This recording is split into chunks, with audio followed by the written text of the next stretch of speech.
पढ़ाई लिखाई में आप कैसी थी?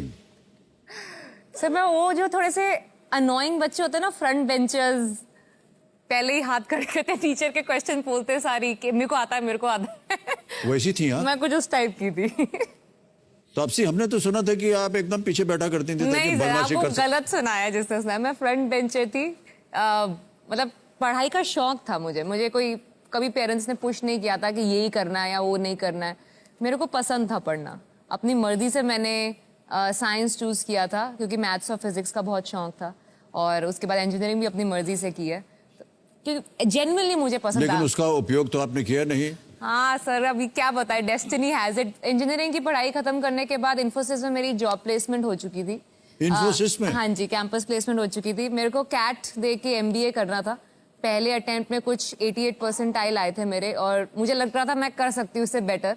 तो 1 साल मैंने ड्रॉप किया अपना इंजीनियरिंग के बाद, ये सोच के कि पढ़ाई करूंगी कैट के लिए, और वो 1 साल के अंदर मॉडलिंग कर रही थी मैं, तो इस वजह से पिक्चर्स देख के लोगों ने मुझे मूवीज ऑफर करनी शुरू कर दी। वो मैंने करी, और उसके बाद ये तो... आपने सब इतनी शिक्षा प्राप्त की है? सर आपको डाउट था अभी तक? आपने 2 पिक्चरें करी है सर मेरे साथ। मतलब आपसे अचानक न जाने क्यों मुझे आपके प्रति बहुत आदर सम्मान हो रहा है। अचानक मुझे तो पता ही नहीं था कि आप हाँ सर, इतनी गुणी हैं, इतने ज्ञानी हैं। सर ऐसी धारणा क्यों होती है? तब से आप गलत जगह आ गई हैं। आप सर ऐसे मत बोलो सर। नहीं, सर ये ऐसे सबको ऐसा लगता है कि अगर हम एक्टर बन गए हो तो मतलब पढ़ाई लिखाई नहीं आती इसलिए बन गए। नहीं, ऐसा किसने कहा है? सर वही तो हमें तोड़ना है कि नहीं, पढ़ाई लिखाई आती थी फिर भी I chose to be an actor. नहीं, बस सुनिए, ये केवल आप ही की कहानी नहीं है। जो आपके सामने जो प्राणी बैठा है उसकी भी यही कहानी है।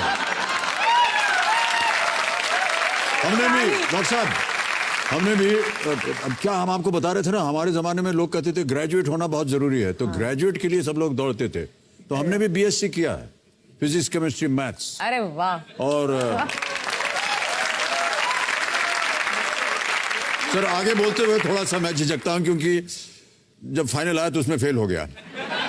फिर वो क्या होता है, कंपार्टमेंट आता है ना किसी एक सब्जेक्ट का, तो वो शायद केमिस्ट्री का आया था, उसको फिर दोबारा दिया और फिर पास हो गए। अरे और फिजिक्स केमिस्ट्री मैथ्स एक बार भी हमारे इस फिल्म करियर में उसका इस्तेमाल नहीं हुआ है। जो आप क्या इस्तेमाल करते हैं, जितना आपको तो बहुत ज्यादा ज्ञान है। सर आई डोंट थिंक ज्ञान कभी वेस्ट जाता है, चाहे मैंने वो A+B² का फॉर्मूला नहीं यूज किया होगा, बट आई थिंक उसी एजुकेशन की वजह से आज इतनी कॉन्फिडेंट हूँ कि अकेले दिल्ली से निकल के मुंबई में रह के अपनी लाइफ खुद खड़ी करना विद फुल कॉन्फिडेंस के मैं जब भी चाहूँ कोई भी जॉब कर सकती हूँ या कुछ और भी कर सकती हूँ। Nothing is be all and and all of life. वो आपको एजुकेशन ही सिखाता है। बहुत अच्छी बात कही आपने।